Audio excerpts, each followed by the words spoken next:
Од утре четврток започнува исплатата на јануарските пензии. Пензионерите со пониски пензии покрај утврдениот износ во текот на месецот ќе ги добијат и дополнителните 1500 до 3000 денари финансиска помош од државата. Инаку од утре први пари на сметките ќе добијат пензионерите со најниски пензии, а оние со повисоки пензии во наредните денови.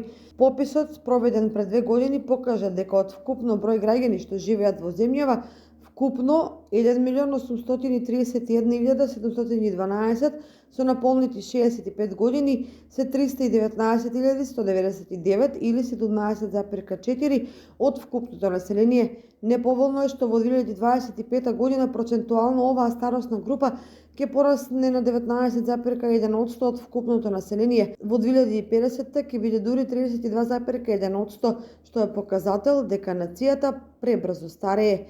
За 2 месеци се очекува ново усогласување, односно зголемување на пензиите, но за колкав процент доправа ќе се знае, откако ќе се земат во обзир калкулативните елементи.